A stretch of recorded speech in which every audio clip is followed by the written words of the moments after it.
In our headlines on this Monday afternoon, October 23rd, here in South Korea.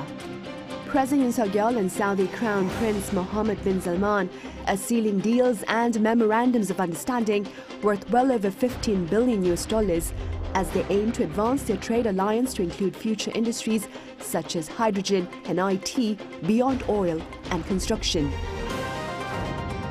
And a second convoy of trucks made their way into southern Gaza from Egypt's side of the Rafah crossing on Sunday with food, water and basic medical supplies, but the United Nations says the amount of aid falls far short of the very basic necessities of civilians in the region. Meanwhile, here on the local front, Seoul's Interior Ministry has allocated a special subsidy of well over 10 billion Korean won to address the country's first outbreak of lumpy skin disease, a viral infection targeting cattle but believed to pose no risk to humans. We start in Saudi Arabia, where President Yoon Suk-yeol sat down with Saudi Crown Prince Mohammed bin Salman and agreed to advance bilateral trade ties to embrace an extensive future-oriented partnership in new industries. Our senior correspondent Oh Soo-young reports from Riyadh. South Korea and Saudi Arabia agreed to ramp up their bilateral cooperation to a future-oriented strategic partnership in new industries, with over $15 billion worth of deals to be inked as they prepare for a post-oil economy. President Yoon Suk-yeol and Saudi Crown Prince Mohammed bin Salman held a summit in Riyadh Sunday, as Yoon becomes the first South Korean leader to make a state visit to Saudi Arabia. Their talks also fall upon the 50th anniversary of South Korean firms entering the kingdom's construction sector. Until now, the bilateral relationship focused largely on one commodity, oil, and construction projects in Saudi Arabia dating back to the 1970s. But now, with the Saudi Vision 2030 looking to diversify away from oil and spark economic and social innovation, the two countries are expanding their cooperation into new promising areas. As investments in nuclear power plants, green energy, digital technologies, and AI expand globally, our partnership with the Middle East region is moving to a stage that encompasses future industries such as hydrogen, IT, automobiles, and renewable energy. Yoon said the two countries make optimal partners in growing their post-oil economies, reiterating the need for greater collaboration. He also asked bin Salman to play a leading role in stabilizing global oil prices amid market volatility. The Crown Prince welcomed the President's state visit and pledged to communicate more frequently with Yoon, saying Korea is a key partner in this Vision 2030. Agreeing to strengthen cooperation in the defense sector, the two leaders also saw eye-to-eye on the potential for partnership in fields such as tourism, smart farms, statistics, cybersecurity, and food and drug regulations. They also called for joint efforts to produce solid outcomes before holding a signing ceremony for key memorandums of understanding. These include a visa exemption scheme for diplomats and state officials, establishing a strategic partnership committee, and agreements to cooperate on hydrogen production and utilisation, government statistics, and regulatory procedures on food and medical products. The two leaders also welcomed the more than 50 business MOUs to be signed during Yoon's official visit, worth some $15.6 billion of investment, on top of the $29 billion Riyadh pledged to inject into South Korea last year. Also during their talks, Yoon and bin Salman discussed their response to the Israel-Hamas conflict, with the South Korean leader offering necessary support, including humanitarian assistance. Going forward, Yoon's office says, with South Korea's developmental experience and technological prowess, and Saudi's abundant resources and growth potential, the two countries can strike up synergy as they shift towards a sustainable future and look to overcome complex geopolitical challenges. Oh Soo-young, Arirang News, Riyadh. Staying in Riyadh, addressing corporate heavyweight status at a business forum, President Yoon Suk-yeol sought to shed light on the remarkable synergy to be shared by South Korea and Saudi Arabia should they choose to combine their strengths. Our correspondent Kim Do-yeon has this report. As South Korea and Saudi Arabia deepen economic cooperation with multi-billion-dollar projects between the two countries, an investment forum was held in light of President Yoon Suk-yeol's visit to Riyadh. President Yoon, stepping up in front of around 300 business leaders and government officials from both sides, emphasized the synergy effect between the two countries.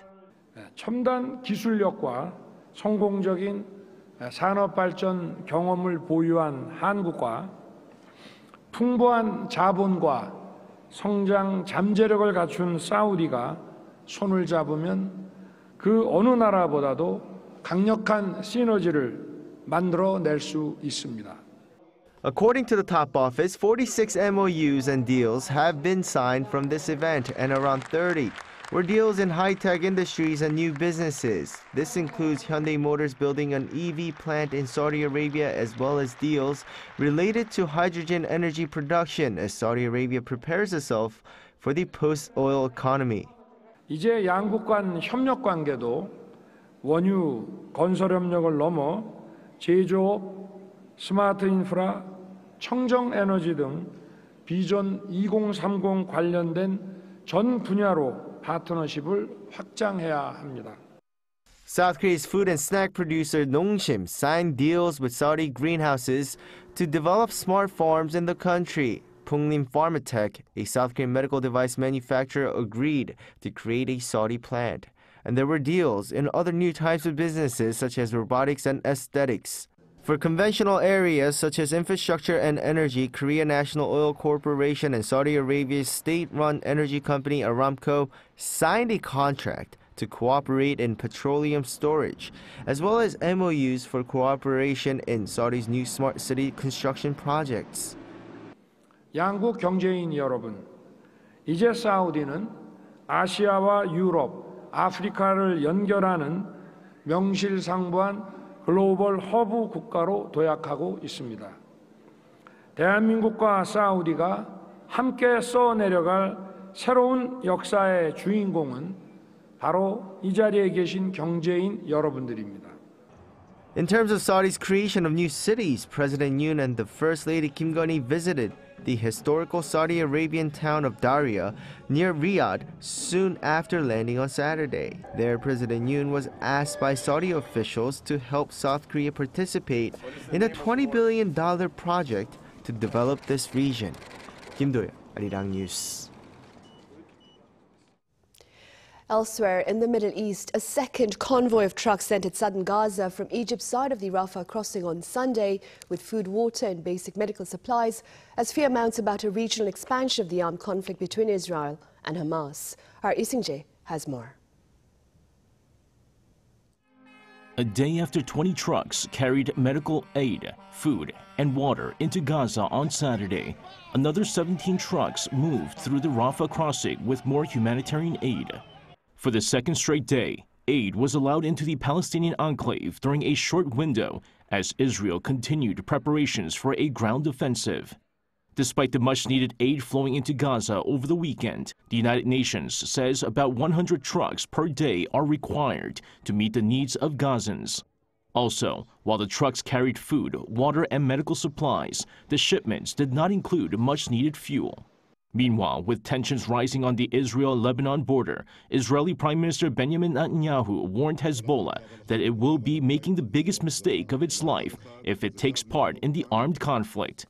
His comments came as he visited troops near Israel's northern border with Lebanon, where increased artillery exchanges have been seen, sparking fears of a new front opening. Operations in the region also resulted in shell fragments from an Israeli tank hitting the Egyptian border on Sunday, leaving at least 7 people injured, including several Egyptian border guards. The Israeli military said the incident is being investigated and expressed sorrow, adding that it was accidental. Also on Sunday, Israel's Defense Minister Yoav Gallant said the ongoing conflict with Hamas could take months, but stressed that it would be the last against the militant group.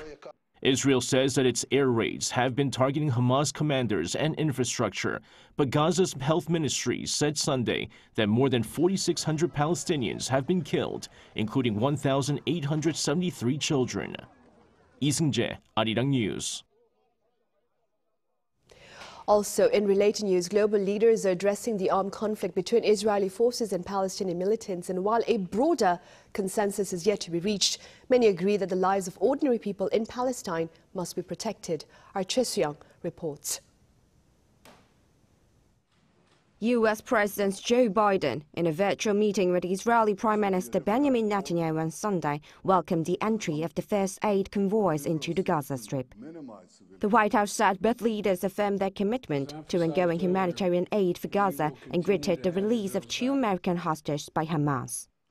It also called for the immediate release of all remaining hostages. President Biden also held a meeting with leaders from Canada, France, Germany, Italy, and the United Kingdom to discuss the Israel and Hamas conflict, which has the potential to escalate to other parts of the Middle East, with clashes already happening on the Israel and Lebanon border.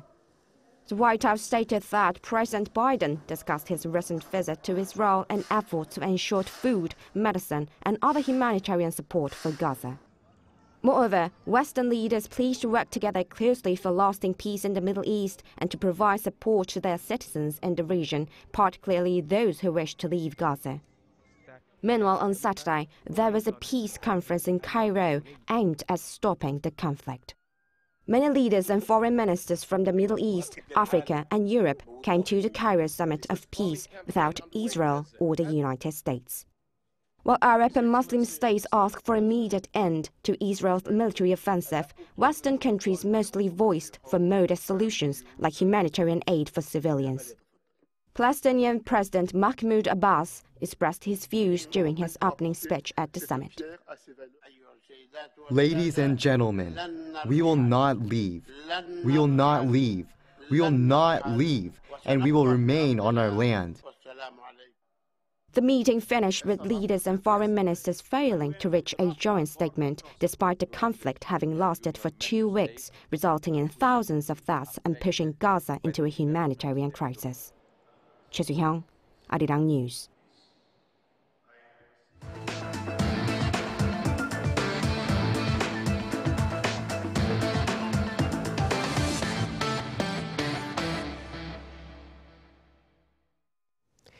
Government officials here and members of the ruling People Power Party are seeking to stabilize the cost of living. At a meeting on Sunday, the two groups agreed on the supply of 2,900 tons of cabbage by the government ahead of the upcoming kimchi making season. Efforts are also underway to hold steady the price of kimchi ingredients, including that of ginger and spring onions. Also, along with the extension of fuel tax cuts until the year's end, relevant authorities will monitor their reserves of petroleum and take related action if necessary. Seoul's Interior Ministry has allocated a special subsidy of over 10 billion Korean won to address the country's first outbreak of lumpy skin disease, a viral infection targeting cattle but believed to pose no risk to humans. Our Yoon has details. South Korea's first ever case of lumpy skin disease was discovered last week when 4 cows were found to have had symptoms at a farm in Seosan, Chungcheongnam-do province. Since then, the number of cases has risen to 11 as of Monday morning, with reports of more suspected cases across the country.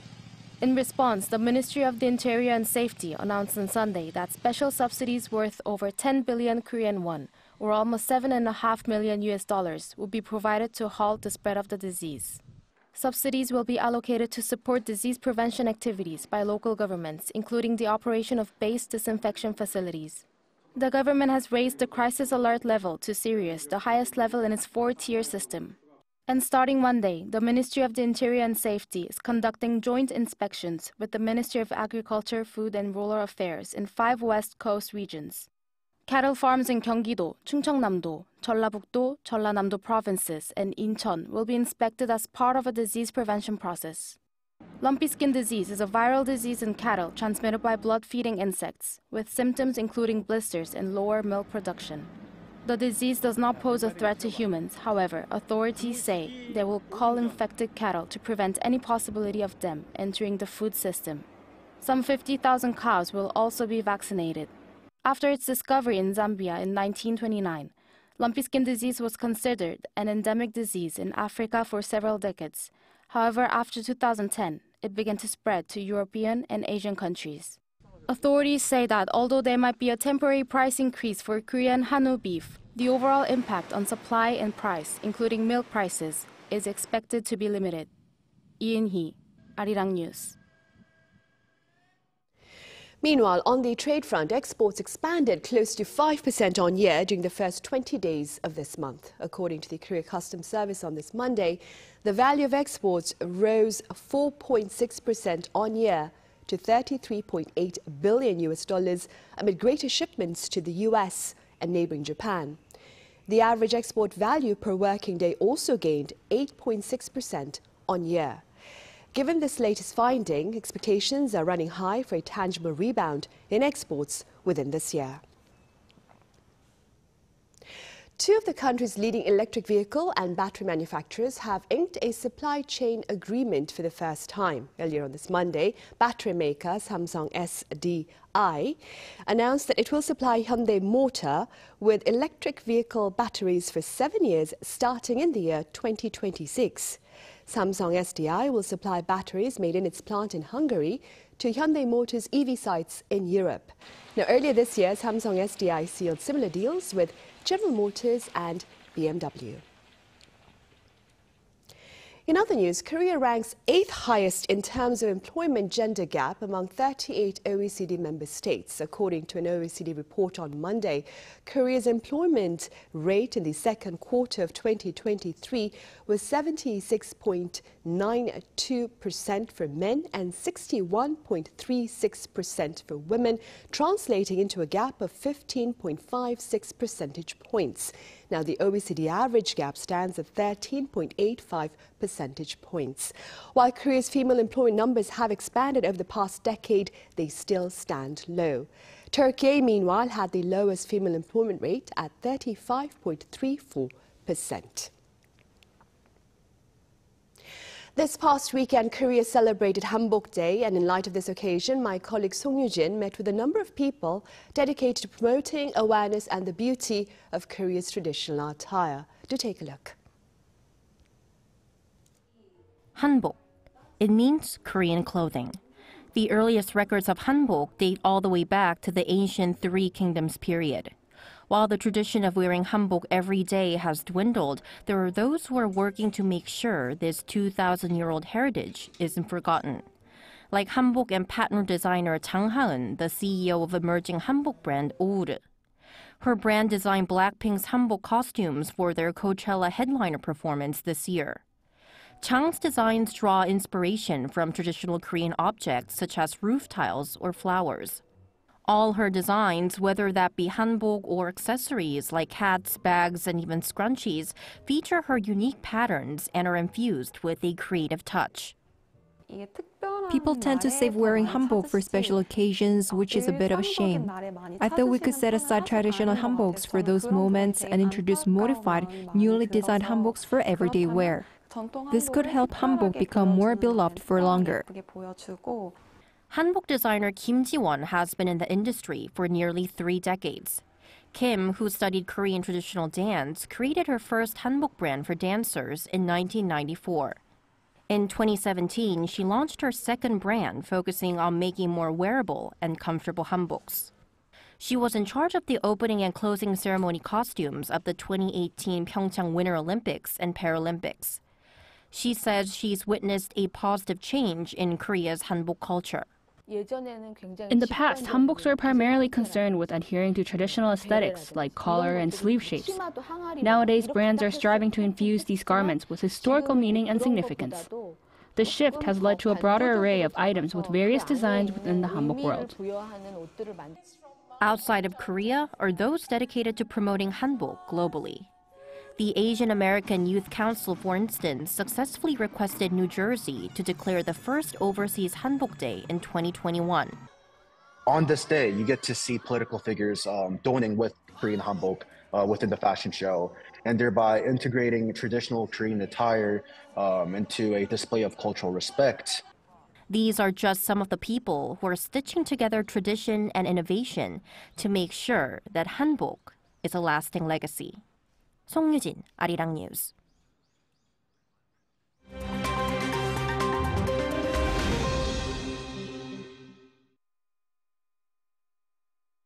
Let's take a look at what's going on in the world now. The result of the Argentina general election indicates a presidential runoff between Sergio Massa and Javier Milei. With 86% of votes counted, the centrist economy minister, Sergio Massa, holds a lead in votes over libertarian economist Javier Milei by 36% to 30%. This means a second-round face-off election will take place on November 19th between the two leading candidates. Given the current economic situation, where inflation is running at an annual rate of 138%, the highest in 3 decades, Argentinians are seeking a candidate who can revive their economy. Milei, the surprise winner of August primaries, proposes radical changes such as dollarization of the economy and ending commercial trade with China. Current Finance Minister Massa still holds ground with his popular tax cuts while struggling to turn around the dire economic conditions. In Asia, ships from China and the Philippines collided on Sunday in the disputed South China Sea. In 2 separate incidents, Chinese Coast Guard ships collided with a Philippine military supply boat and a Philippine Coast Guard escort boat. Philippine authorities stated that both of the incidents took place near Second Thomas Shoal, where the Philippine Marine Outpost is located. This is an area of the South China Sea that China is trying to claim. The 2016 arbitration ruling under the UN Convention on the Law of the Sea deemed China's claims illegitimate. Near collisions have been commonplace in the region. However, this was the first time Philippine officials have publicly reported ships being hit by China's ships. In the U.S. city of Detroit, the head of a synagogue has been found dead in a local park. President of the board at the Isaac-agreed downtown synagogue, Samantha Wall, is suspected to have been fatally stabbed at her home. Detroit police stated that there is so far no evidence suggesting anti-Semitic motives and that many of its resources have been mobilized for further investigation. Many describe Samantha Wall as a much-loved figure in the local community. Over in the US, pop star Taylor Swift's Eras tour concert film continues to beat domestic box office records, adding another $31 million in ticket sales in its second weekend in theaters. In total, the concert film is estimated to have secured almost $130 million in the 10 days since it was released in more than 3,850 theaters across the country. And while the film's distributor is set to release the international figures on Monday, according to reports, if the streak continues, it may top Michael Jackson's This Is It concert film as the highest-grossing global concert movie of all time. Si-young Kim, Arirang News.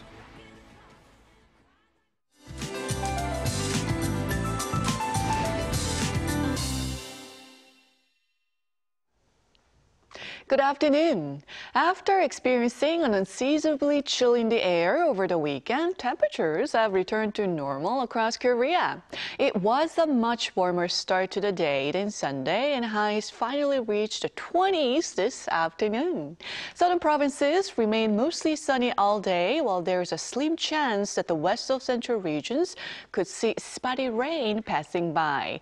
Meanwhile, part of Gangwon province is under a dry weather advisory today.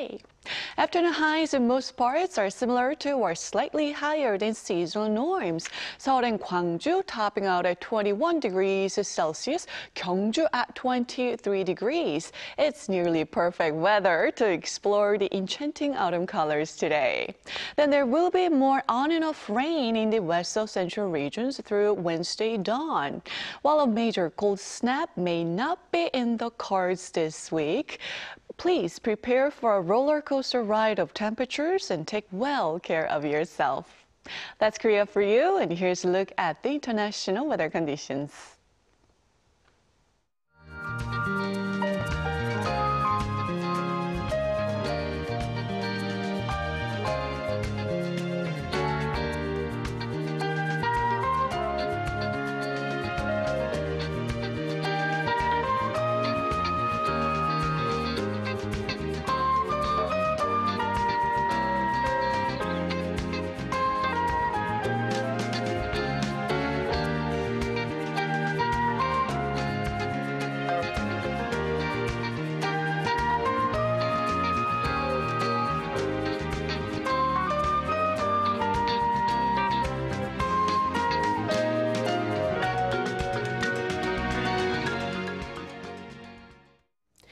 And those are the headlines at this hour. We return with our daily panel session in a few minutes, so do stay with us.